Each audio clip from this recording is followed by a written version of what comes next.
Hello అందరికీ, ఇది rasmalai sweet మా ఫ్రెండ్ చేసింది. చాలా బాగా వచ్చింది.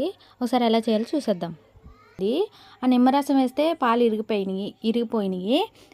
తర్వాత ఏం చేసిందంటే అవి వడకట్టేసింది. చక్కగా వడకట్టేసిన తర్వాత నీట్గా ఒక క్లాత్లో అయితే వేసుకుంది.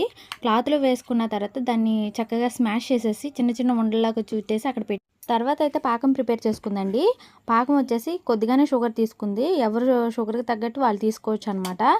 ఇంకొక పాత్రలో వచ్చేసి ఇంకొక హాఫ్ లీటర్ పాలు తీసుకుని బాగా మరలనిచ్చింది. అది సగం అయిపోయేదాకా మరలి అనమాట. దానిలో కుంకుమ పువ్వు కూడా వేసుకుంది. ఇలా పాకం కూడా అయిపోయిన తర్వాత ఆ చిన్న చిన్న బాల్స్ ఉన్నాయి కదా, ఆ చిన్న చిన్న బాల్స్ని చక్కగా మనకి ఏ షేప్లో కావాలంటే ఆ షేప్లో ఆ మరుగుతున్న పాకంలో వేసేసుకోవాలి. మరుగుతున్న పాకంలో వేసేసుకున్న తర్వాత తీసేసి కూల్ వాటర్లో తను వీడియోలో ఎలా చూపిస్తుందో అలా చేసేసుకుంటే చాలా అంటే చాలా టేస్టీగా ఉంటాయి. లాస్ట్లో వచ్చేసి డ్రై ఫ్రూట్స్ వేసేసుకుంటే చాలా అంటే చాలా టేస్టీగా ఉండే రస్మలై రెడీ అయిపోతుంది. తనకైతే చాలా టాలెంట్ ఉంది, చాలా వంటలు వచ్చు, కానీ యూట్యూబ్లో పెట్టడానికి తనకి ఇంట్రెస్ట్ లేదనమాట. అందుకే నేను తీసుకుని పెట్టాను.